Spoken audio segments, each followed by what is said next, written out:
Then we can select the material. Okay. So another information given to us is the section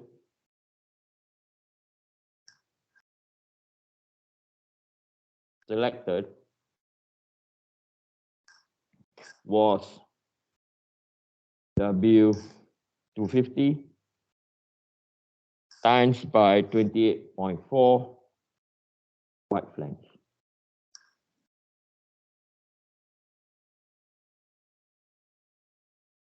Okay. So this is the structure has been selected, okay, or the cross section. Now in industry, sometimes this has been selected is purely because of availability. Okay, price and availability. It's said it's more on the what? Price concept. Okay, so where all these structures still come from, they're usually from China, where steel manufacturing is cheap. Okay, not anymore, but anyway, we keep that story over there. Okay, okay. So from here, you are tasked. Okay, you are tasked to select. Hey, what sort of grade? Okay, you have this cross section, but you have different grades. Grades as in different carbon content. What is the right material, basically? Okay, so from here, we have to know the cross section dimension. Okay, so bear with me. Again, all these are on Avenue to Learn. You can get all these tables. Okay, I posted them last night, and homework is also available. I also posted them last night. Okay, let's deal with this.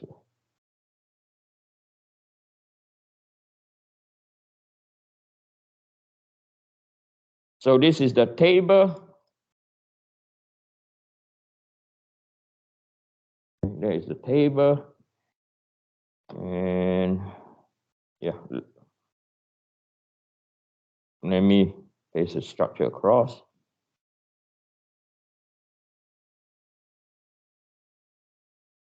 Okay, so we are aware that we are going to use 28.4. Okay, so these are the information that is needed. 28.4. Okay, so you guys have seen this sort of table before. You are familiar with this sort of table. Okay, so usually in this sort of beam, we always do thin wall analysis.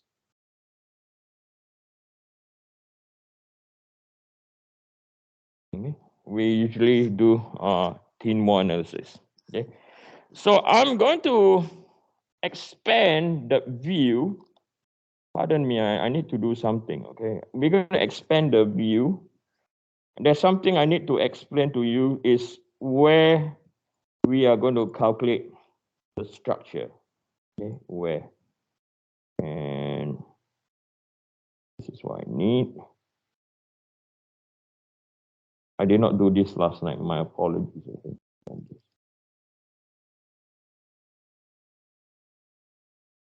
Okay.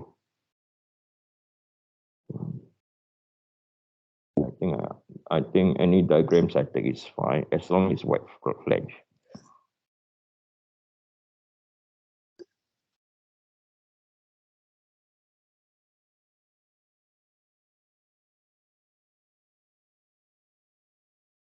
Now this is a cross section view.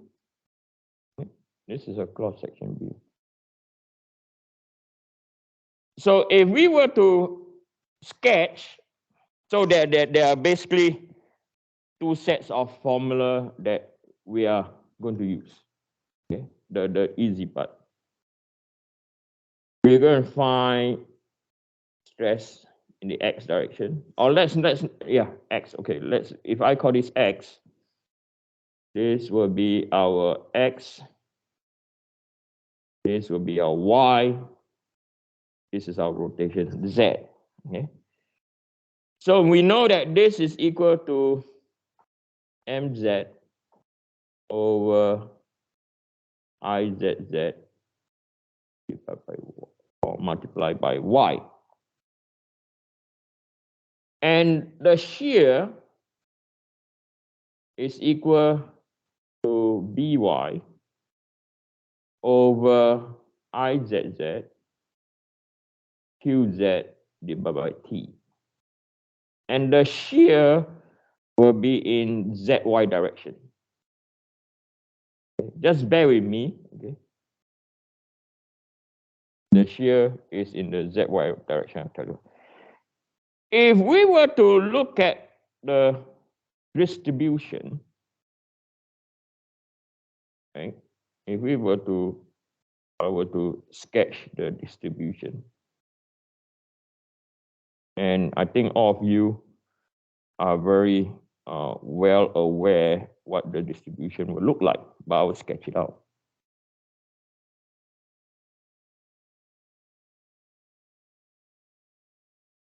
So this can be our normal stress, our shear, and this will be our Y direction. Okay. So the number one issue is we have to find location of MZ max. Right? We have to find the location of MZ max. And then we will have a distribution. This is just a sketch. Something looking like this.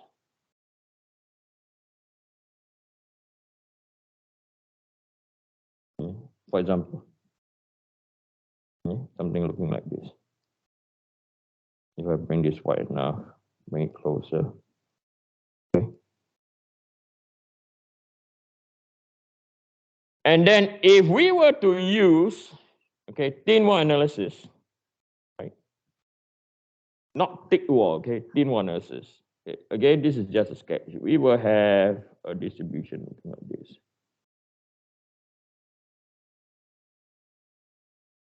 Okay. So the first one is for normal stress. This one is for shear, that one. Okay. Then we have to, again, we link this to, I mean, the maximum will be Vy max. Okay. The problem is this now. Okay. We are aware that the location of MZ max and Vy max are not on the same point. Right? Or same position. Okay? So we are going to have a dilemma now, where to pick it. Okay? Now this can be solved easily. Okay? This can be solved using shear force and bending moment equation. Stroke diagram.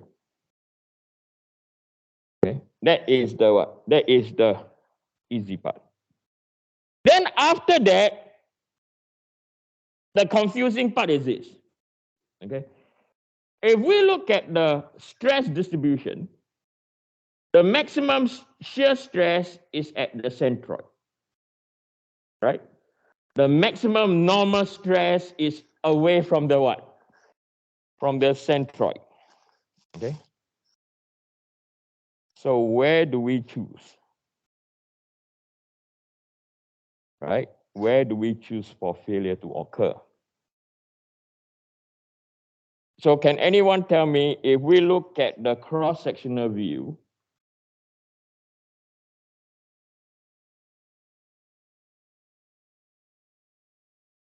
where do you think the failure will occur?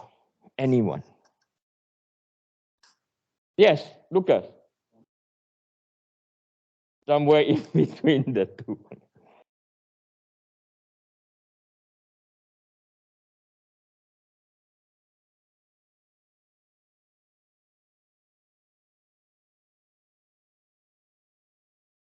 Failure will occur at the intersection between the flange and wet. Why is that? Which I'm not teaching in this course. It's going to be taught in 3E05, which you're going to take next year. Because at this region is where we have what?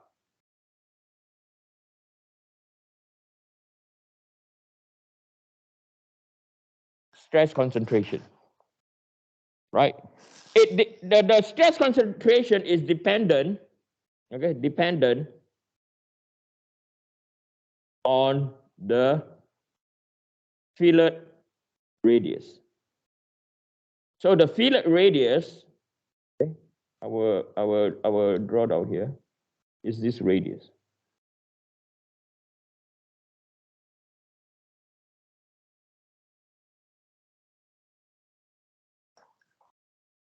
So when you specify the cross section to use, you have to know the fillet radius. And the fillet radius is dependent on the manufacturer.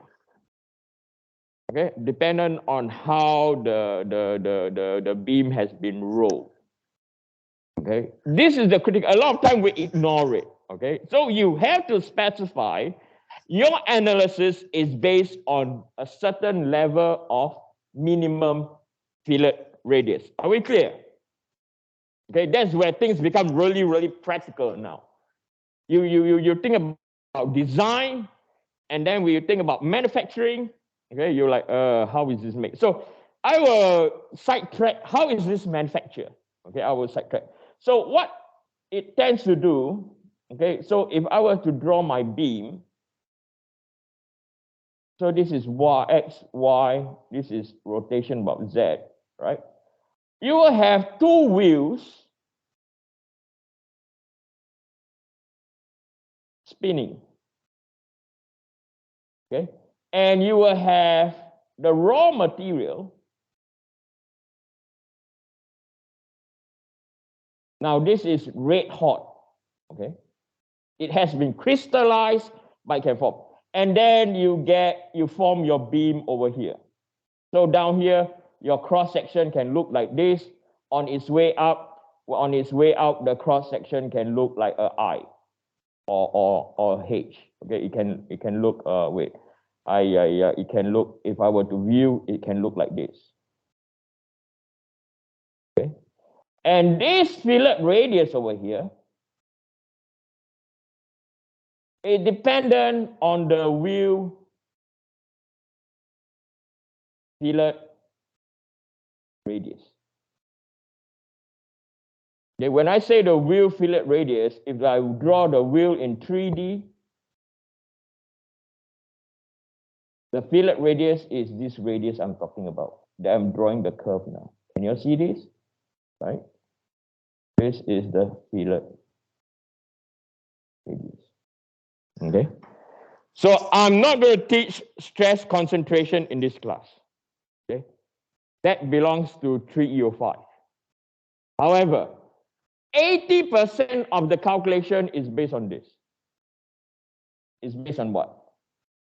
Where M maximum MZ, where maximum MY, and how to calculate the stresses over here. That is 80% or 85% of the analysis. The stress concentration, that is the easiest, okay, which I'm not going to cover down here.